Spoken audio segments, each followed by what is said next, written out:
Start over. So Pete Campbell here. I'm a second year med student at Mount Sinai in New York City. And I got accepted to Mount Sinai through this great pathway that they have accepting active duty military service members into medical school and waiving some of the typical prereqs that you usually have to go through. The other panelists here with us are also at Mount Sinai and joined through this program as well. Feel free to hit them up during this podcast or during this webinar and afterwards as well. If you have any questions, feel free to join our MedVets Slack as well, which I think most of you are on at this point. So the purpose of this webinar is to learn more about Mount Sinai's pathway for active duty military to get into medicine. Right, with us, we have Dr. Valerie Parkas, who's the head of admissions, and Jackie Trudeau, who also works in admissions. So with that, I'll pass it off to you, Dr. Parkas. Okay. Hi, everyone. Thanks so much for joining us this afternoon. We're gonna get started. We have some slides, and then we can just open it up to questions. I just want to, before we get started, I just do want to shout out, first of all, Jackie, who does a tremendous amount of work for this program, the institutional partnership with the military, and I think has been on a learning journey to learn as much as she can about the military and any barriers to applying to medical school and how we can support military students who have experience in the military at this school and trying to pass that on to our student affairs folks and such. So I just really want to acknowledge that work, which comes from a place of love and support. And then I do want to acknowledge the MedVets group. I think that a lot of the leaders are here, but I specifically want to for the foundation was put together by Chris Belair, really just, I think, credit where credit is due, who's sort of a fearless leader in this realm. And I just do think that the support that everyone gives each other is tremendous. So shout out to everyone. With all of that, Jackie, can you share our slides? Okay, so we're going to talk about why applicants with military experience are so needed in the medical school application pool. We're going to talk about a little bit about the process. We'll talk specifically about the military partnership and application pathway, and then we'll open it up to questions. And I do not pretend to be an expert in all things military related to med school admissions at all. And so again, acknowledge that we're all learning together. Next slide. Okay, so, just some data.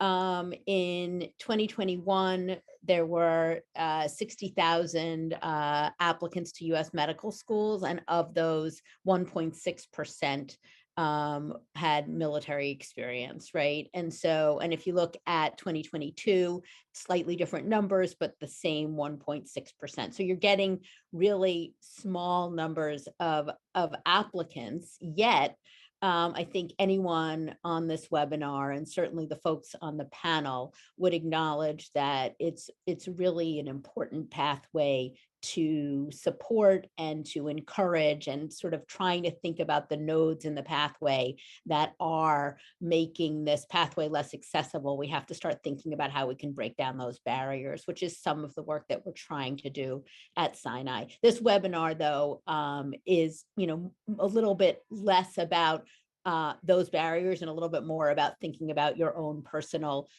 trajectory and how you can put your best foot forward and think about yourself in this space. So next slide.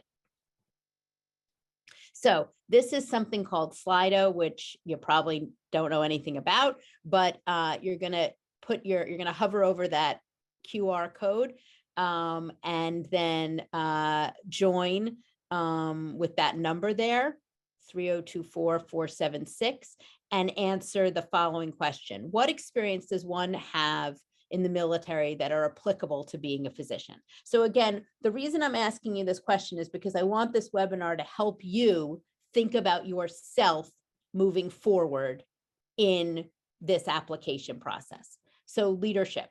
So, and I asked specifically about experiences. So leadership certainly is an experience, and also being a leader is an attribute. Grit, so that's maybe an attribute. And my next question is about attributes, but okay, experiences also. Good, good. What about actual concrete experiences? Being a medic, doing EMS, flying, a plane that has someone not well in it, whatever your things were. No fail missions. So that's language that I'm not even familiar with, but can learn.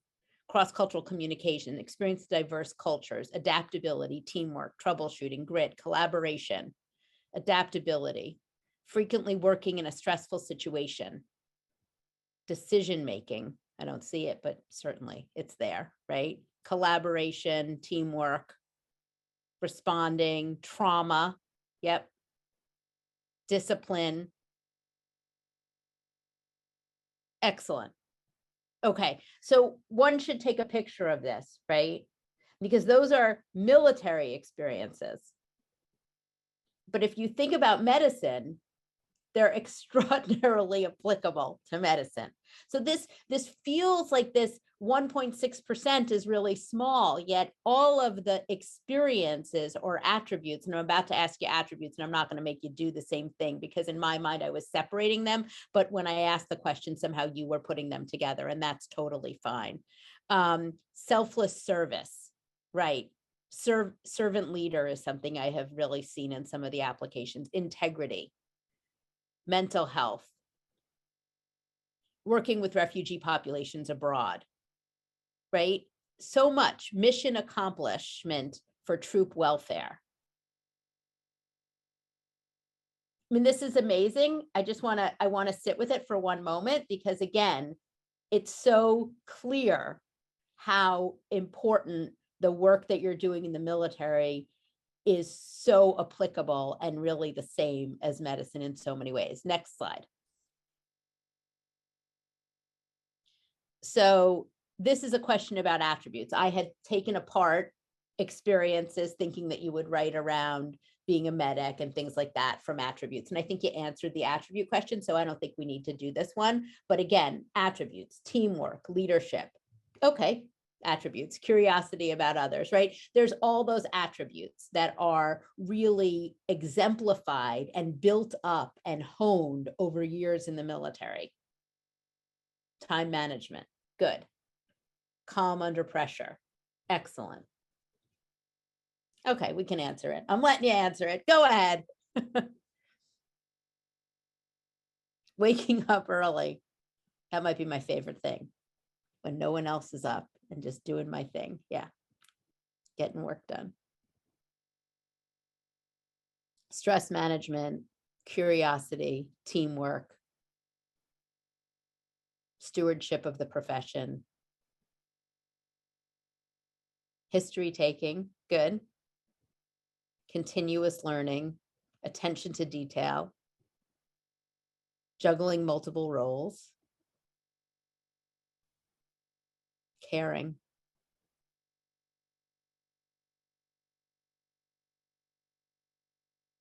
technical proficiency, bounce back from failure. Yep, I often ask on an interview, how long did you allow yourself to wallow? I actually asked a vet that question just in the last 2 weeks. Okay, next slide. So now step away from the military for a second. What attributes do you want in your physician?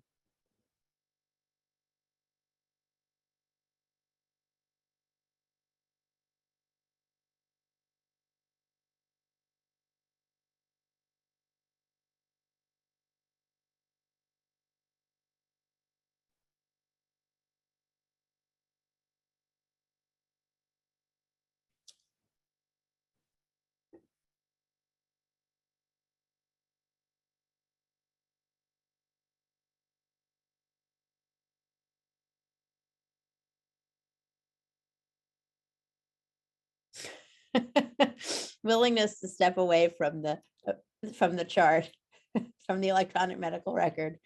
Yeah. All you have to do is learn how to type, right?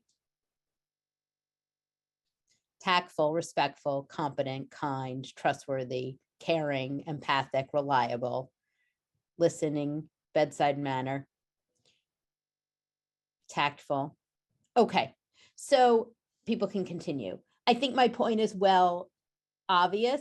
There's not such good English there, but you know what I mean? My point is obvious, that there's a lot of overlap, right, in what you want in your physician and what makes an excellent physician and what you learned over your deep, deep commitment to our country and to service.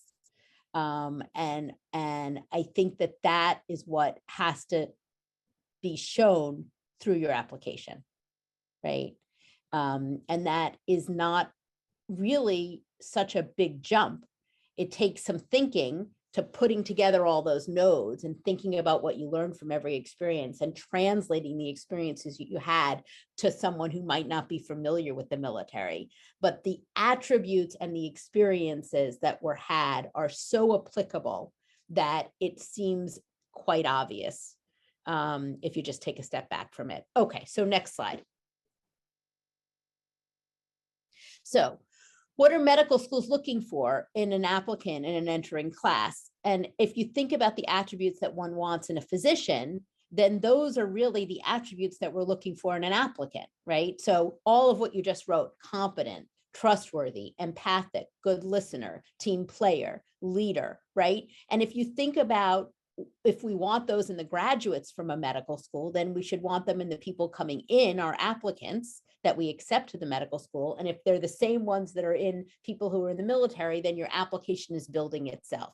And it's a little bit more complicated because there's many, many different ways to be a physician because we have global needs for physicians, right? We need expert clinicians. We need physician scientists. We need physician educators. We need physician leaders with expertise in policy or public health or different things. And then we need physician leaders who have a complete expertise in a particular community.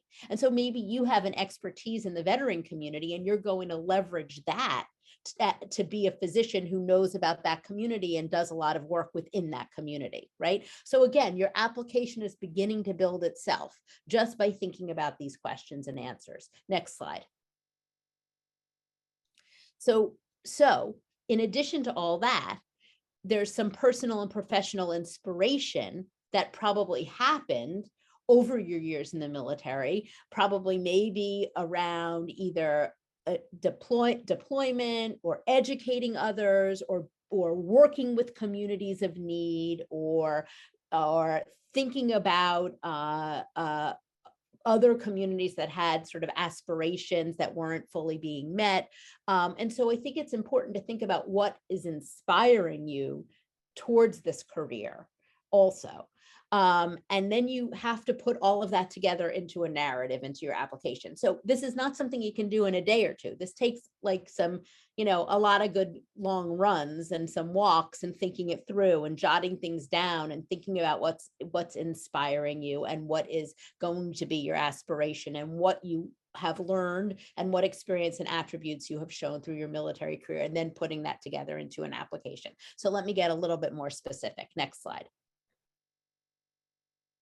So these are the attributes that we have at Sinai, right? So we are looking for folks who are advocates, who are lifelong learners, who are leaders, who are team players, and have an ability to self-improve and reflect and take feedback, right? So then if you look through each of these columns as the overlying attribute, there's attributes underneath each one. So under self-improving, a lot of the stuff that you wrote, adaptable, resilient, self-aware, humble, resourceful, right? And I want to just highlight some that are maybe a little bit unique.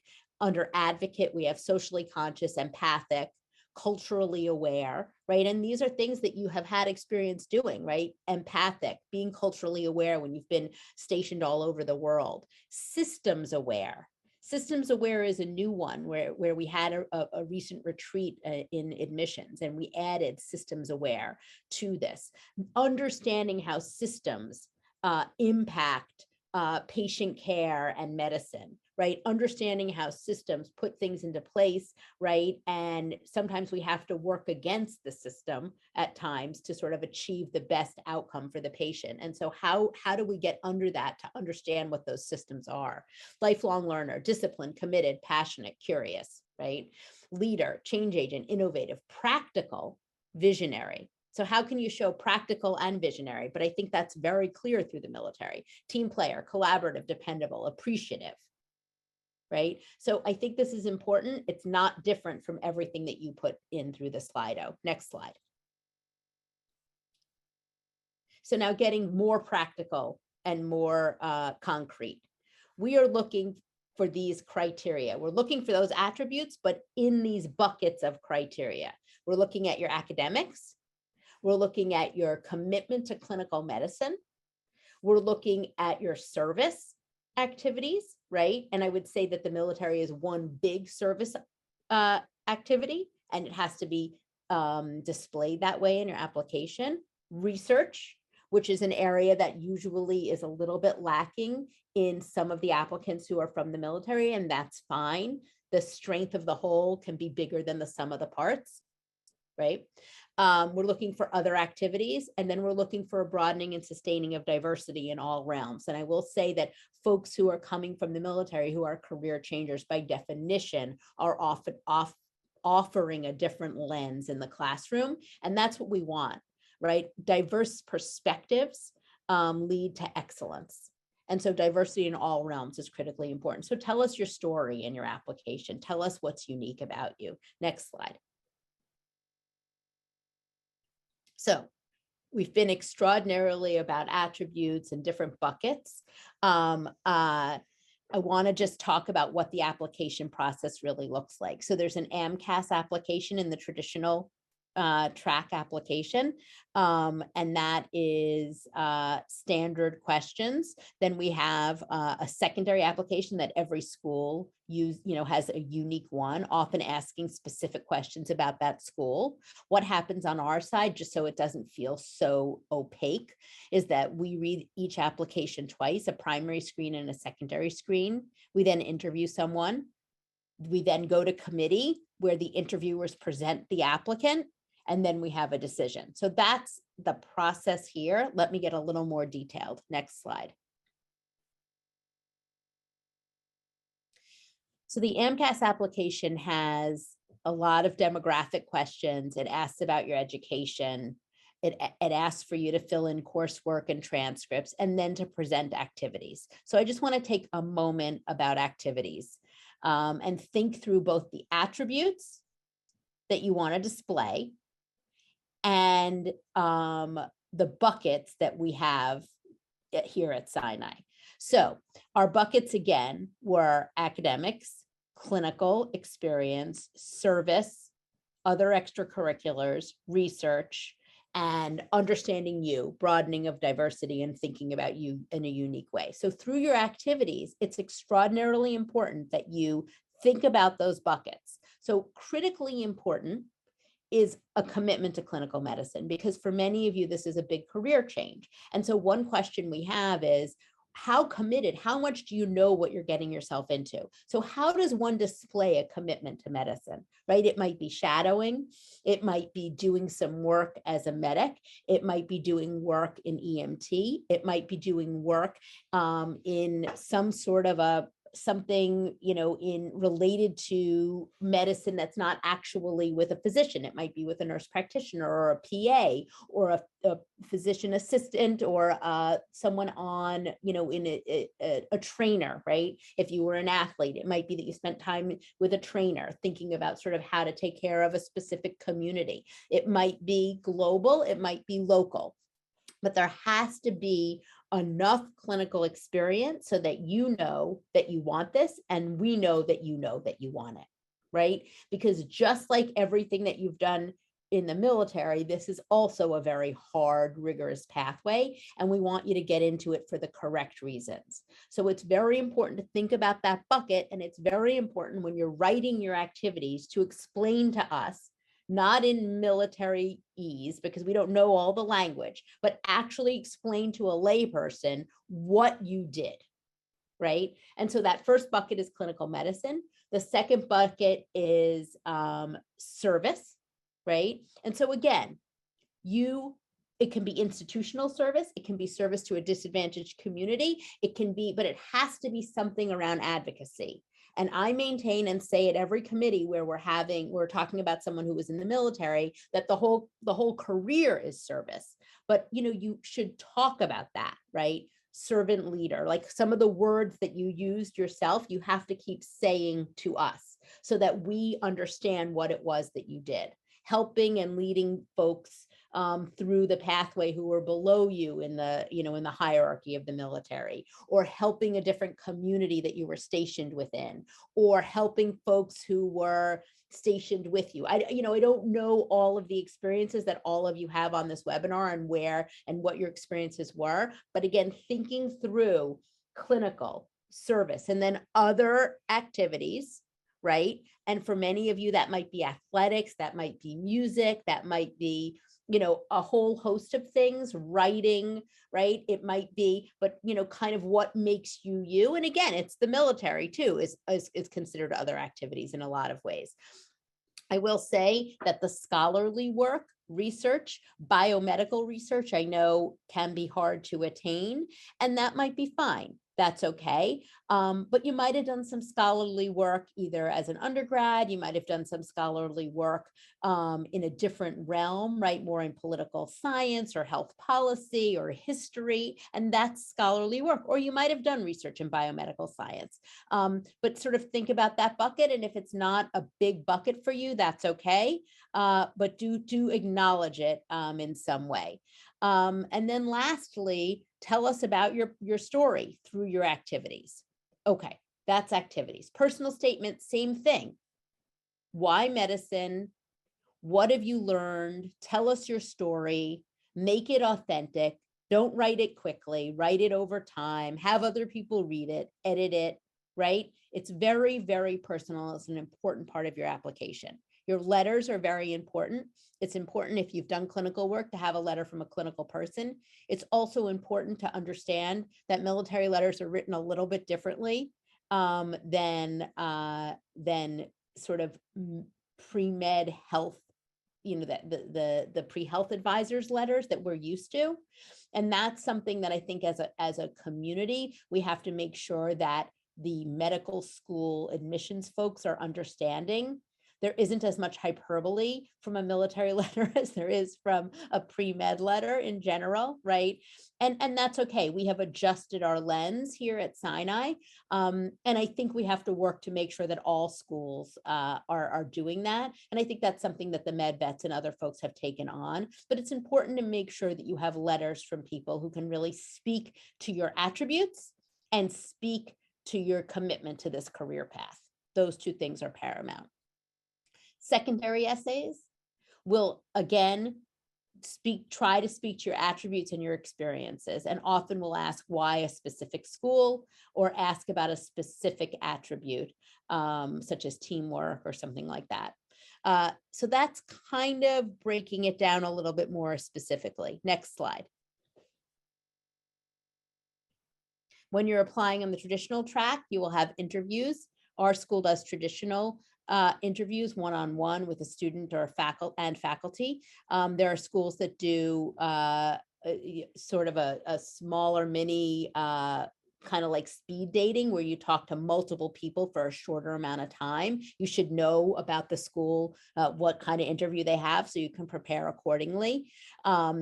If you're applying in the traditional track, it's important to understand which schools want you to keep in touch. We're a big keep in touch school. We like update letters. And the other thing that has been added to the application process is the situational judgment tests, which are sort of small, maybe an hour or so, where you log into a computer and answer a bunch of questions that are trying to get at your attributes. Next slide. Okay, a little bit about Sinai, and then we'll talk about the institutional partnership. We have 120 students in each year. The class that just started about a month ago, 70 were through the traditional track, 38 were through the early assurance, 3 of whom were through the institutional partnership with the military, 12 were MD PhD. That's the class. Next slide. 31% are underrepresented in medicine, racially and ethnically. 21% are first-generation college students. 53% self-identify as women. The average age was 21. The mean age was 23, and the average in the range was 21 to 32. And 43% of the students had taken 2 or more gap years, but they now call them growth years. And 3% were from the military. Next slide. Okay, so a bit more about the institutional partnership with the military. Last year, for the cohort that we interviewed last winter, we interviewed 8 folks. We admitted 3, and we're looking forward to having them join our community in the upcoming years. Next slide. Okay, so a little bit more about the institutional partnership. It was launched in 2015, and it allows U.S. military full-time active duty members of all branches of the service to apply for admission unencumbered by the MCAT, and with the flexibility to defer for a couple of years as they're finishing up their obligations to the military. Next slide. The application deadline is in November and the interviews are in March. In order to apply, folks have to have, in order to apply, so I want to be clear, to apply, you have to have completed 1 year of biology, chemistry, or physics. And then after you are accepted, you have a bunch of pre-med requirements that are more science requirements. Next slide. So that's the application requirements. I will repeat. A baccalaureate degree from the US or a Canadian accredited institution. You have to submit your transcripts, SAT or ACT if applicable, letters of recommendation, activity section similar to the one we just reviewed for the traditional track. We split it up between military activities and non-military activities because I think that allows you to really strut your stuff a little bit more on the military side, and then a personal statement. Next slide.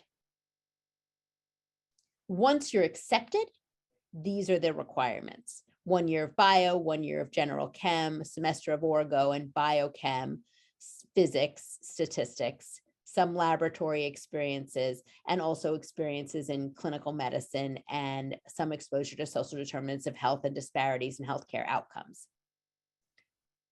Next slide. So very, very little about Sinai, because I think what I really wanted to stress was how to put your application together, and then we'll take questions. Sinai is a big research institution. We're a hospital-based medical school.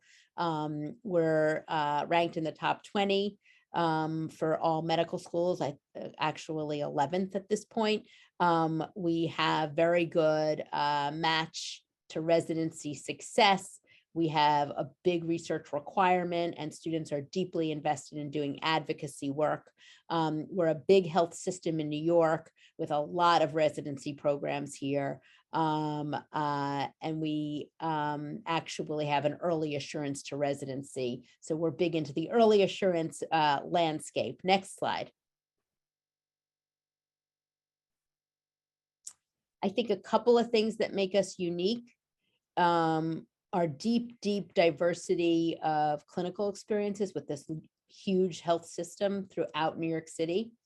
The fact that we grew out of a hospital means that we don't have an undergrad institution, so that we're really, our learners are our medical students and graduate students. I think that decreases the hierarchy around here and allows for really deep mentorship with faculty members. Our educational philosophy promotes adult learning. There's some flexibility therefore within the curriculum and within the testing philosophy. And we our students are doing clinical medicine, scholarly work, and advocacy. Next slide. Okay.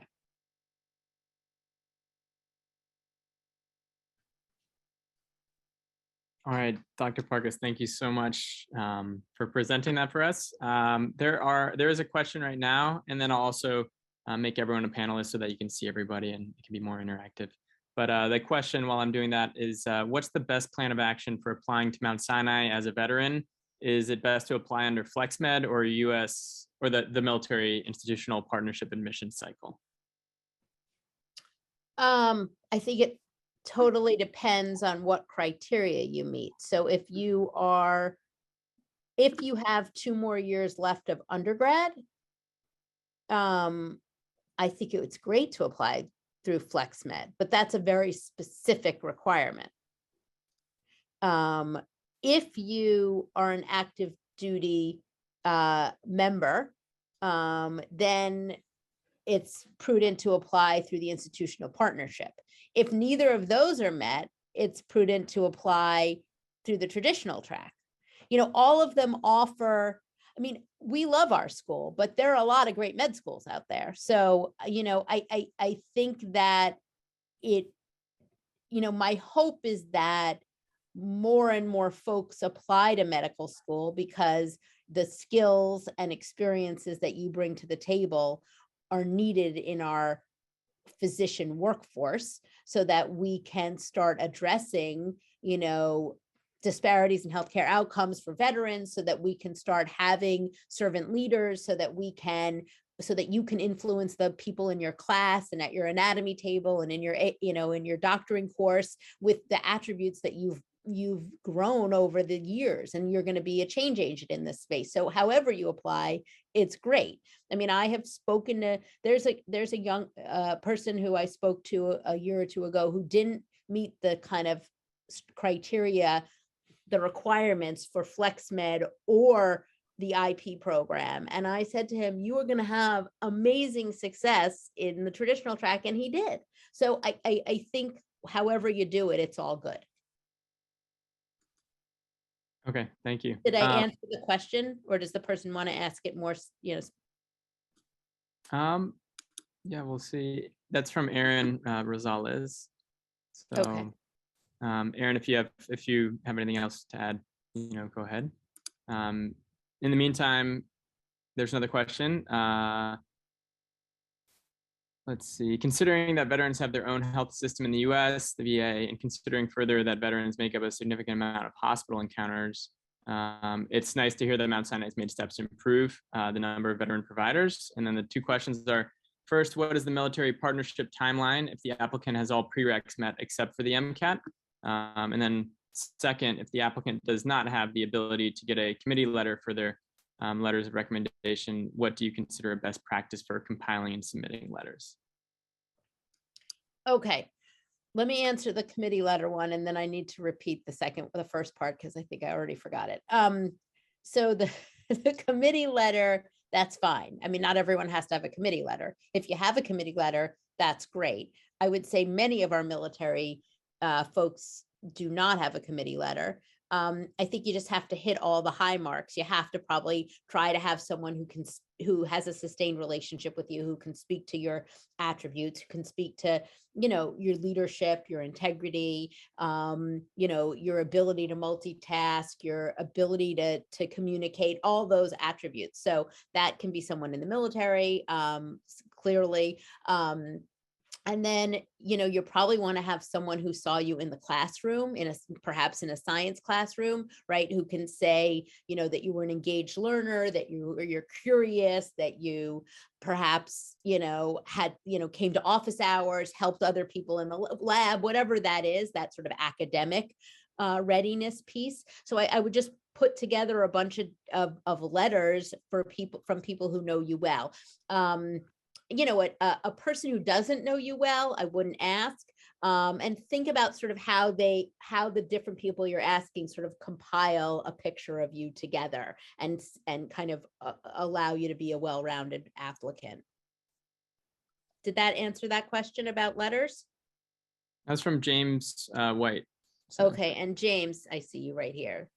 Your question that was before the letters was what again? So the question was basically the timeline for the military institutional partnership. So if the applicant has all of the prerequisites met, and the only thing they essentially have left is the MCAT, understanding that the program allows you to forego the MCAT, what is the timeline? Let's say if you were to apply this cycle, would you matriculate in the fall of 24? Just, trying to figure out timeline management.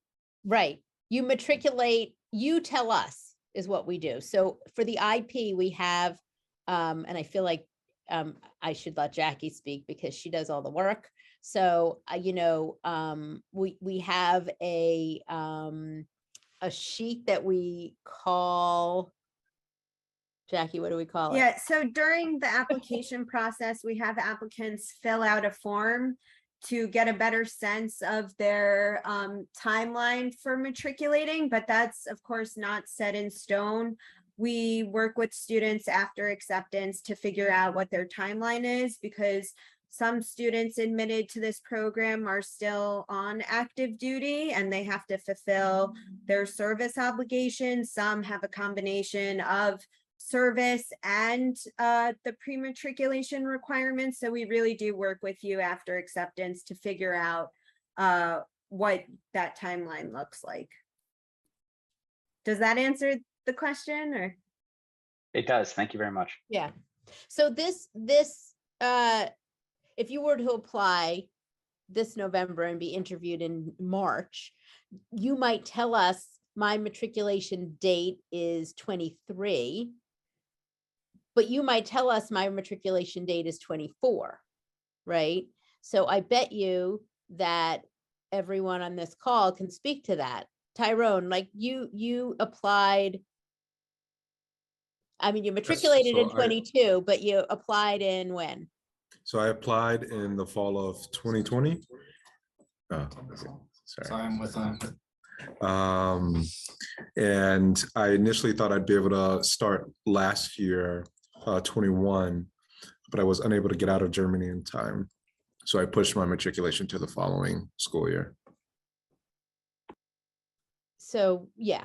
So does that answer the question? And Katrina, I mean, also, I think did something very similar as well, right? Yeah, I would just add that there's, one component of this that is really great for transitioning service members is that it does allow for a lot of flexibility. So you can apply from active duty, get early assurance of acceptance, your dream school, and then defer until your EAS, ETS date the following year. Or if you need to do a post-bac or complete some of the requirements that are still outstanding, you can kind of go into that post-bac program with, the ace in your back pocket that you've been, already accepted to med school. So you can make that, time and financial commitment to go to a post-bac program, knock out, your pre-med stuff during that year, and then, be able to easily transition to medical school the following year. So like the early assurance to me is like such a huge deal. And a number of the students, current students deferred 1, 2, 3 years from their acceptance to when they actually matriculated. And that may have been because of outstanding academic requirements, or they got, really great orders that they wanted to take for, another tour. So it really allows for you to kind of personalize it based off of your plan and your schedule.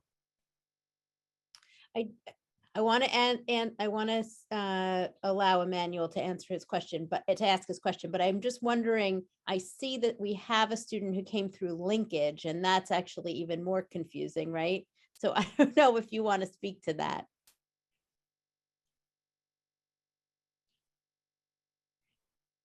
Do you want me to talk about linkage, Dr. Parkes? I mean, it might be a little confusing, but I think we should at least give credit to it a little bit because, right? Yeah. Yeah. So I also went to Columbia post-bac program with Chris. He was a year above me. I didn't know about this IP program until I met Chris a year later after I started my post-bac program. But yeah, Columbia Postbac, they offer a linkage program to multiple medical school, including Mount Sinai, Columbia, Cornell, NYU, and a bunch of other school nearby. The only problem with this is that you can only apply to one medical school out of 10 different schools that are offering linkage program. And thankfully, Mount Sinai at the time waived MCAT score for us. So I decided to apply to Mount Sinai because Mount Sinai had great veteran support here, so as great community. So among all the other school, I chose Mount Sinai. But it's a lot of process. You first have to be nominated by your advisor. There are 3 or 4 advisors now. They have to nominate you for this admission program. And once that you get the nomination, then you're able to apply through the MCAS, and then you may or may not get an interview offer from the school you apply for. But that's also another way that you can apply to medical school. You don't have to take the gap year. The only, I guess, contract is you have to start immediately. You can take a gap year, or you can take a year or 2 before you start medical school. But you know, I'm a little bit older than most of the students here, so I wanted to start right away. I didn't want to take a year off, so it worked out perfectly for me. But that's another program that you can go to. But it's very competitive. You have to meet certain GPA cutoff for that. So I would definitely recommend doing IP program versus the linkage. It's just important to know that there are postbacs out there, and that the language for these postbacs is, do they have a linkage program? If you're trying to save a year, a lot of the postbacs, programs, and again, you can search this on MCAT, on the AAMC site, have linkage, right? And just knowing that language, the way you have a whole language, med school admissions has a whole language. And so I just want you to get familiar, because there's a lot of pathways. And a lot of these postbacs have linkages with medical schools, and it saves you a year. And it often saves you having to take the MCAT. And I think that schools want folks who have been in the military. So, leverage your strength. Just another option. Okay, Emmanuel. Hi, I also didn't hear about this program until I just recently separated a few months ago. So just to clarify, the IP program is specifically for active duty veterans, or for active duty military members, correct? Yeah, you're killing me. So yes, the answer is yes. I seem to be a mom who has trouble saying no. So, but that's the answer. Yes, Jackie keeps me honest. No, so that's fine. And so the next best option would be the MedFlex or FlexMed option. I think that well, it depends on where you are in your undergrad education. And there are folks who applied on the traditional track. I'm looking at Pierce, right? So there's a lot of pathways. So you separated. I mean, I don't want you to have to tell your whole life story on this Zoom with all of these people, but it depends where you are in your undergrad education. Okay, sounds good. Thank you. If you have 2 years left in your undergrad, you can apply FlexMed. Okay, I'm on my first semester of undergrad right now, so well, there you go. Perfect. So reach out to Jackie, probably. I just want to say, there's student veterans here who have arrived at the same place from many different pathways, and you're kind of treated, my outsider's perspective from the admissions office, but you're kind of treated the same regardless of how you got there. It's just a matter of the path to get there and the prerequisites and the things that you have to do in order to apply. So the IP program is awesome if you're on active duty and you have, maybe very limited prerequisites done. The FlexMed program is great for those who are currently in undergraduate and they're, applying as a sophomore in the fall of their sophomore year. And then the general admissions pathway is great if, you know, you've already taken the MCAT, you already have your prereqs done, and, you know, or you want to apply to many schools. I think that Sinai will still look favorably on your past experiences and look at your entire application and kind of treat you the same regardless of how you got there. It's just a matter of, you know, what are the steps that you as an applicant have to take in order to qualify. So are you currently on active duty? Are you currently, you know, early on in your undergraduate education, or are you further along and have taken the MCAT and things like that? So kind of, you all kind of funnel into the same pool. And then we look at your applications, you know, holistically together, but it's just a matter of the steps that you have to take in terms of, you know, how we view you as a school. I think it's kind of, you all get funneled into the same pool. Is that more or less right, Dr. Parkes? Yes, Okay. I think he organized it like the consultant that he used to be quite well. Thank you. Yeah, it's more like, it's not like you are missing out on the IP because it's a great program. You don't have to take the MCAT. It waives organic chemistry, among other things. But it's not like you're missing out on getting some kind of preferential acceptance or something like that. It means that you're going to have to go through a more traditional application process to apply to medical school. Okay. I just want to acknowledge that with the new curriculum, organic is now a requirement. So yeah. Chris has been taking care of patients in the operating room, so he didn't note that. Raphael. Hello. So I did a little bit of medical research when I was in the Navy. Actually, we did it in partnership with Mount Sinai. But I guess by the time when I start my application process, the research it'll be somewhat dated. So I guess my question is, after how many years does Mount Sinai consider, you know, the research experience that you have to be outdated, or you need to like kind of freshen up the resume? And what are your thoughts on that? I don't think that I don't think for research we would consider it dated.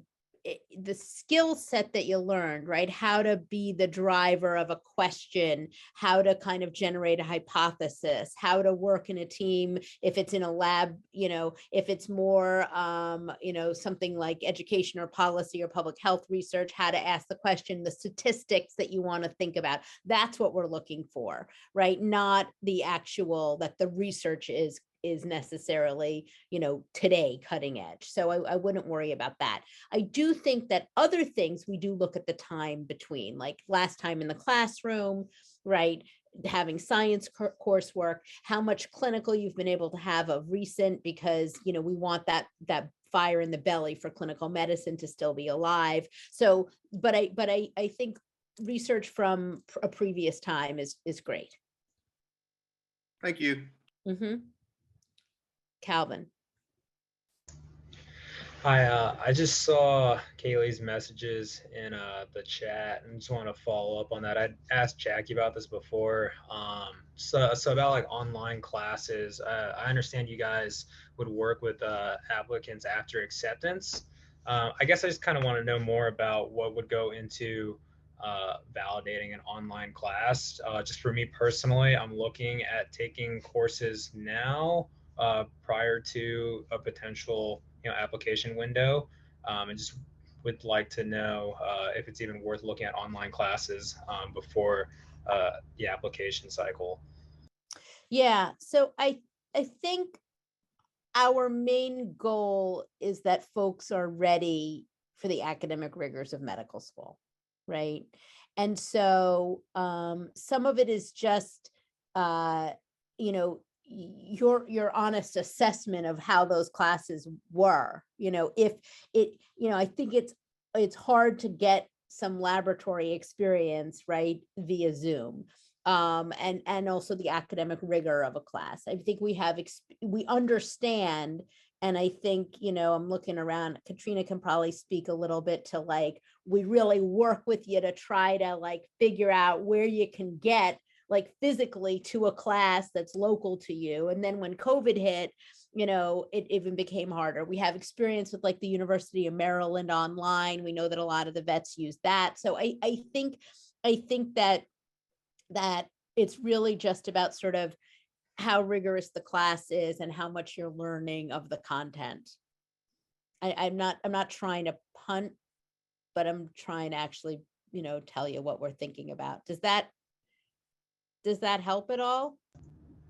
Where did you go, Yeah, Calvin? it definitely Yes. helps me understand the perspective. I appreciate it. Okay. James, it's a risky business chatting in the thing, right? I've gotten myself in trouble a couple of times. Yep, But that it I is. was happy to see your thing anyway, so go on. Yeah, my apologies there. No, not So at all. I do have a question regarding language. So one of the things I've noticed just doing some of the post-bac MD work is that I'm a decade older than other individuals that are out there applying to medical school. So in terms of the language of, I did prereqs in college. That was a decade ago. I had leadership opportunities there, but I don't know if I should even bring those into the application because it was basically a lifetime ago for me. So kind of how do you, I guess, balance those narratives of doing undergrad a decade ago and being the current applicant? Do you even acknowledge it, or how do you craft that to, I guess, be in consideration with your peers that are just coming straight out from undergrad? Around the activities and if they feel relevant. I think it feels, so I guess I have two thoughts. Number one, there's some experiences that are so important and transformative and central to your person and were sustained, impactful experiences, right? So, I don't think anyone can take away 4 years of a varsity sport in the undergrad realm from you, right? It's part of your person, and it was what you did as a scholar athlete, and so I think that will probably be a line in your bio when you're in attending, right? So something like that. Versus, so that's one thing I think with respect to your activities. So if there's something like that, like it might have been debate or it might have been soccer, but right? Then I think there's things that maybe fill in a hole that maybe were less transformative and less sustained, but I think speak to something like maybe a little bit of research you did get into a lab, and you might want to put that in if it's a hole in the application. So I would say those are the two places. I don't think you have to put in 50 hours tour guide when you spent 5,000 hours leading a group in a whatever you did, right? Those would be the two places I would see it. Does that make sense? It does. Especially when it comes to volunteer work. As I get older, it seems like my volunteer hours seem to diminish in exchange for paid opportunities and time with family. So it's just one of those things of where you spend time when you're in your early 20s versus your early 30s and so forth. Right. I think you have to, and the folks on the call probably have language. I think it has to be clear. It's clear to us that the whole job is service, but I think you have to make that clear. And there's aspects of it that you can kind of write in the correct way that allows you to kind of make it clear that some of the work you did was, service to others. It seems obvious, but you have to stress it. Thank you. Dr. Parkas, I know, you're quite busy, you and Jackie both. So of course you can stay on and answer more questions, but I want to be mindful of your time. So if you need to get running, that's of course totally okay, and we appreciate it. Yeah, no, but I just see Raphael's hand up. I also know the student veterans we've been talking, we're more than happy to stay on. We can stop the recording after the grown-ups leave, we can answer questions about like what it's like to be a veteran at Mount Sinai, and answer any logistical questions about applications and so forth. But yeah, we're happy to stay on after Dr. Parkas and Jackie leave. Thank you. Raphael, did you have another question? Yes, I had a second question. So I'm currently in a post-bac program, and I just wanted to know, how do you, with your undergrad GPA and then your post-bac grades, how is that combined? Do you combine it all together, or is it separated? Is it two separate packages? Like, how do you take the post-bac in addition to the undergrad? It's an excellent question. I mean, I think we're looking for the science grades a lot. But we're also looking for, writing courses. But I think what we stress is recent academic work, which is more the post-bac. Again, I think that as James said, some of the coursework is a lifetime ago, so it's not quite as relevant for folks who are using their undergrad to show their science acumen. Then we have to think through, how long ago was it? And, should there be some recent, like maybe take a biochem course that's like a little more recent, like we try to balance that out. The reason I ask, because I guess like an 11-month post-bac where, all the classes are accelerated, as opposed to like a 2-year post-bac where the classes are more spaced out and longer, and like a longer curriculum, just in comparison,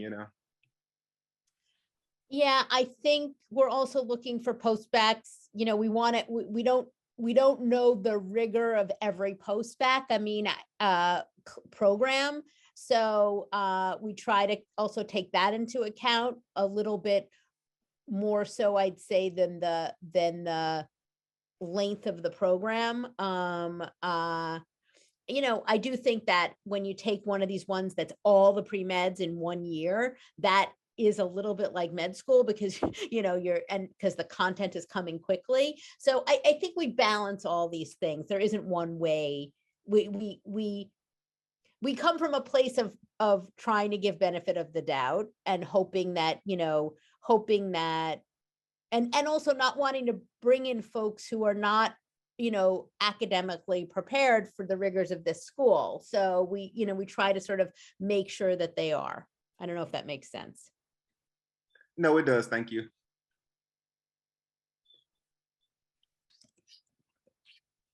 Okay, I see just one more question, as it's an anonymous question. But if you have to, that's totally okay.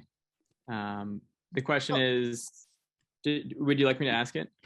Yeah, I just want to give Jackie, who has, little kids at home, mine have been flown and grown. So, give her the benefit of going, and I can stay if you make me my kids have both graduated from college. I don't have as much to go home to.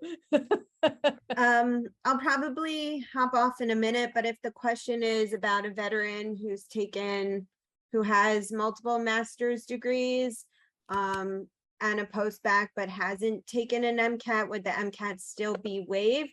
So if they're a veteran and not considered active duty, they wouldn't be eligible for IP, and IP is the program that does not permit accepted students to take the MCAT. So if a student is in that stage of their life, it might be in their best interest to take the MCAT and apply to medical school through the traditional pathway and more broadly than just Icahn. So I'm gonna hop off, but thank you so much. Again, I put my email in the chat. If you do have questions, feel free to reach out, but thank you for organizing this session. Thanks so much, Jackie. I really appreciate it. So I don't think there are any more questions after that, Dr. Parkas. So yeah, just want to thank you for taking the time to talk to all of us. Really definitely helpful. So thank you very, very much. And we'll stay on. You can hop off. Okay, thanks. Yeah, thank you, Dr. Parkas. None of us would be here without Dr. Parkas being like our advocate. So she does so much for the veteran community. This is really the only program of its kind in the entire country. And it's at one of the top medical schools, in New York City. So we're all very grateful. Thanks, Dr. Parkins. Thank you. Thanks for the kind words. I just want to